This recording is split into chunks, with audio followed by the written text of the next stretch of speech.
Hello students, welcome to Vidyadham classes Bhiwani. Myself Vikas Chaudhary and we'll be dealing with some basic concepts of organic chemistry today. Let's get started.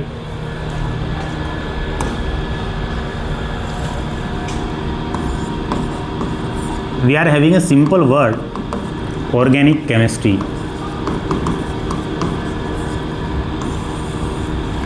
अगर हम बात करें organic chemistry की तो ये chemistry का वो domain है जिसमें बेसिकली हम ऑर्गेनिक कंपाउंड्स की स्टडी से रिलेटेड बातें करते हैं। रिपीट करता हूँ, किसकी स्टडी से रिलेटेड? ऑर्गेनिक कंपाउंड्स की स्टडी से related. In this particular domain of chemistry we are going to study about organic compounds. अब हमारे पास क्वेश्चन उठ के ये आता है कि ऑर्गेनिक कंपाउंड्स बेसिकली होते क्या हैं। तो अगर हम बात करें ऑर्गेनिक कंपाउंड्स की तो ऑर्गेनिक कंपाउंड्स के बारे में बताने वाला जो पहला इंसान है वो है बर्जीलियस। ऑर्गेनिक कंपाउंड्स का नाम आते ही पहला जो नाम पिक्चर में आता है दैट इज़ बर्जीलियस। ये पहला वो साइंटिस्ट है जिसने ऑर्गेनिक कंपाउंड्स के बारे में डिस्कशन शुरू किया था और दैट्स वाई बर्जीलियस को हम फादर ऑफ ऑर्गेनिक केमिस्ट्री भी कहते हैं। Father of organic chemistry. अब बर्जीलियस ने क्या बताया? बर्जीलियस ने कहा कि भाई बात ऐसी है, लॉजिक ऐसी है कि ऑर्गेनिक कंपाउंड्स वो होंगे जो हमें लिविंग बींग्स से मिले। मतलब ये कि जितने भी ऑर्गेनिक कंपाउंड्स हैं वो सारे के सारे हमें लिविंग बींग्स से मिलेंगे। बोला जी ऐसा क्यों? बोला ऐसा इसलिए क्योंकि ऑर्गेनिक कंपाउंड्स जिन एटम्स से मिलके बने हैं उन एटम्स के बीच में एक ऐसा फोर्स एग्जिस्ट करता है जिसको इसने वाइटल फोर्स कहा, और वो फोर्स जो है वो सिर्फ भगवान ही बना के जो है ना भेजता है, ऐसा कह सकते हैं। मतलब there exist some vital force between the constituent atoms of organic compounds and that particular vital force can only be created by the god itself. अच्छा, इसका मतलब वो वाइटल फोर्स हम क्रिएट नहीं कर सकते? नहीं। तो कह सकते हैं कि लिविंग बींग्स को भगवान बनाता है और उनके अंदर जो कंपाउंड्स प्रेजेंट हैं उन कंपाउंड्स के कॉन्स्टिट्यूएंट एटम्स के बीच में उस वाइटल फोर्स को भगवान क्रिएट करता है। ठीक है, इस पर्टिकुलर थ्योरी का नाम दिया गया vital force theory. Vital force theory, इसको हम लिख भी सकते हैं कि ऑल ऑर्गेनिक कंपाउंड्स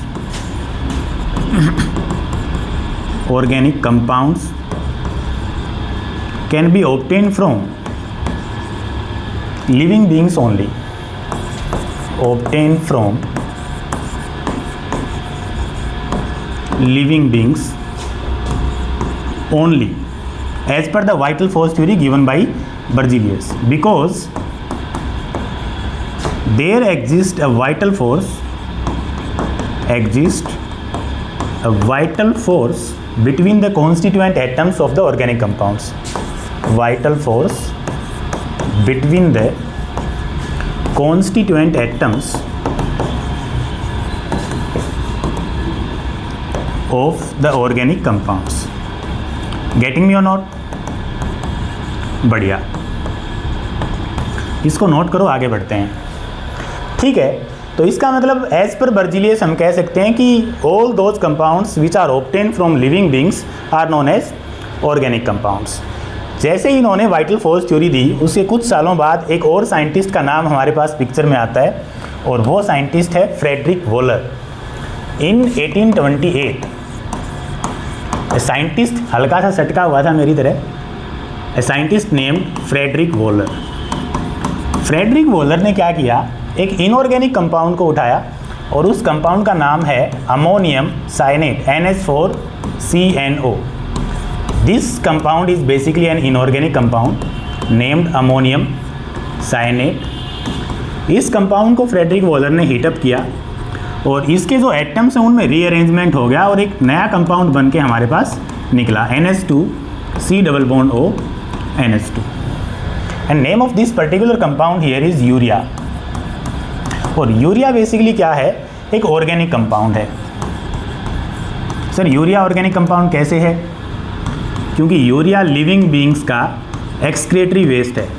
हमारी बॉडी में प्रोटीन्स के मेटाबॉलिज्म से रिलीज़ हुई अमोनिया को लीवर में भेज करके एक ऑर्निथिन साइकिल चलती है और उस ऑर्निथिन साइकिल के दौरान उस पर्टिकुलर अमोनिया को, क्योंकि वो ज़्यादा टॉक्सिक होती है, उसके एक्सक्रेशन में ज़्यादा वाटर की रिक्वायरमेंट पड़ती है, तो लीवर उसको डिटॉक्सीफाई करता है, अल्टीमेटली उसको यूरिया में कन्वर्ट कर देता है। तो कहने का मतलब यूरिया लीवर की सेल्स में बनती है, हाँ, और लीवर की सेल्स मतलब लिविंग सेल्स के द्वारा उसको बनाया जाता है। तो एज पर बर्जीलियस यूरिया क्या है? ऑर्गेनिक कंपाउंड है। इसका मतलब फ्रेडरिक वॉलर ने सबसे पहले लैब में एक ऑर्गेनिक कंपाउंड को सिंथेसाइज कर लिया, और this is the point where the vital force theory got a thrust. Discard हो गई वाइटल फोर्स थ्योरी कि भाई उसने तो कहा था कि ऑर्गेनिक कंपाउंड्स को हम लैब में सिंथेसाइज नहीं कर सकते, क्योंकि उनके बीच में, उनके कॉन्स्टिट्यूएंट एटम्स के बीच में एक ऐसा फोर्स एग्जिस्ट करता है जिसको सिर्फ गॉड बनाता है। तो यहाँ वाइटल फोर्स थ्योरी डिस्कार्ड हो गई, वाइटल फोर्स थ्योरी डिस्कार्ड। इसका मतलब अब हमें एक ऐसी डेफिनेशन चाहिए जो वाइटल फोर्स थ्योरी से अलग हो। खैर, उस डेफिनेशन पे हम आएंगे। अभी हम इस पर्टिकुलर पॉइंट से रिलेटेड कुछ क्वेश्चंस कर लेते हैं। तो फर्स्ट क्वेश्चन जो यहाँ पे जनरेट होता है, that is first organic compound synthesized in lab. First organic compound synthesized in lab कौन है? सर सिंपल सी बात है, यूरिया है। इसी कैटेगरी का एक दूसरा क्वेश्चन यहाँ पे अराइज होता है, first organic compound synthesized in lab using its constituent atoms. Sir इसका मतलब क्या हुआ?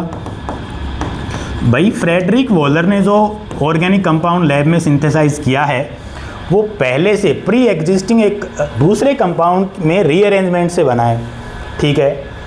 तो synthesize in lab using its constituent atom का मतलब क्या? इसका मतलब है कि भाई आप एक एक एटम उठा के लाओ और उन एटम्स को आपस में जोड़ो और एक ऑर्गेनिक कंपाउंड बनाओ। बात समझ में आ रही कि नहीं आ रही? ठीक है। तो पहला ऑर्गेनिक कंपाउंड जिसको अपने कॉन्स्टिट्यूएंट एटम्स का इस्तेमाल करके बनाया गया, दैट इज एसिटिक एसिड। और इसी कैटेगरी में थर्ड क्वेश्चन जो हमारे पास बन के निकलता है वो है first organic compound discovered. Organic compound discovered. तो पहला ऑर्गेनिक कंपाउंड जिसकी डिस्कवरी हुई थी वो है मीथेन गैस भाई, CH4।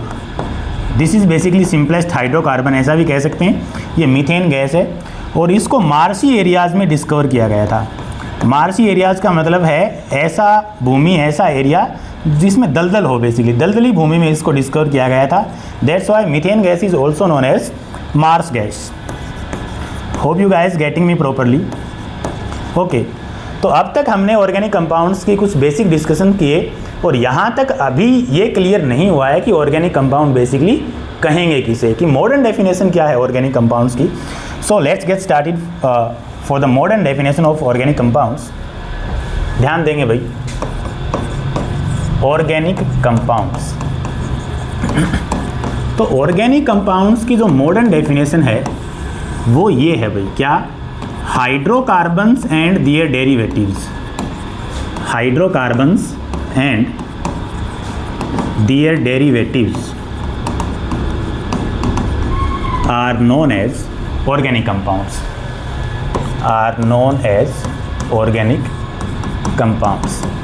स्टेटमेंट शायद हमें समझ में आ रही है, शायद हमें नहीं समझ में आ रही है। जो दो वर्ड्स इस पर्टिकुलर स्टेटमेंट में हमारे यहाँ अटक रहे हैं, पहला वर्ड है हाइड्रोकार्बन और दूसरा वर्ड है डेरिवेटिव्स। गेटिंग मी और नॉट? सो हाइड्रोकार्बन, क्योंकि टर्मिनोलॉजी से ही पता चल रहा है, हाइड्रो मतलब हाइड्रोजन और carbon means carbon. Getting me और नॉट? इसका मतलब हाइड्रोकार्बन्स आर दोज कंपाउंड्स, वो कंपाउंड्स जो हाइड्रोजन और कार्बन इन दोनों से मिलके बने हों, उनको हम कहेंगे क्या? हाइड्रोकार्बन्स। और इन हाइड्रोकार्बन्स में फेरबदल करके अगर कोई नए कंपाउंड्स बनाए जाएं तो हम कहेंगे हाइड्रोकार्बन्स के डेरिवेटिव्स। गेटिंग मी और not? So hydrocarbons and their derivatives are organic compounds. एक बार इसको लिख लेते हैं। Hydrocarbons are the compounds which are basically formed of hydrogen and carbon. For example, ये मेरे पास एक कार्बन है and we better know carbon is an element which is basically tetravalent, that is जिसकी वैलेंसी 4 है। वैलेंसी का मतलब क्या हुआ सर? कि इसकी कंबाइनिंग कैपेसिटी क्या 4 है, मतलब ये 4 बॉन्ड बनाएगा। तो ये 4 बॉन्ड 4 डिफरेंट हाइड्रोजन्स के साथ बना लेता है। This is methane. We better know CH4 is what? Methane. मतलब ये सिंपलेस्ट हाइड्रोकार्बन है हमारे पास एक कार्बन एटम का, ठीक है जी। So this is methane with the simplest hydrocarbon. इसमें फेरबदल कैसे करूं? इसका मैं एक हाइड्रोजन यहाँ से हटा देता हूँ, हटा दिया तो एक कार्बन और 3 हाइड्रोजन बचे विद अ फ्री वैलेंसी। बहुत बढ़िया, इसका मतलब इसकी एक वैलेंसी फ्री है, तो इस वैलेंसी पे कोई दूसरा पर्टिकुलर एटम या फिर ग्रुप ऑफ एटम में जोड़ सकता हूँ। हाँ जी बिल्कुल जोड़ सकते हो। ठीक है, यहाँ पे मैंने जोड़ दिया क्लोरीन। ये मीथेन था, क्लोरीन जोड़ने से ये बना क्लोरोमीथेन। क्या क्लोरोमीथेन मीथेन में फेरबदल करके बना है? हाँ जी बिल्कुल बना है। इसका मतलब ये क्या है? ये है derivative of hydrocarbon. In the same way suppose करो मैंने यहाँ से हाइड्रोजन हटाया, ठीक है, ये CH3 group with free valency, और मैंने यहाँ जोड़ दिया OH। और OH एक फंक्शनल ग्रुप होता है एल्कोहल का, मतलब ये मीथेन था, ये बन गया मीथेनॉल। तो क्या मैं कह सकता हूँ alcohols are derivatives of hydrocarbon? बिल्कुल।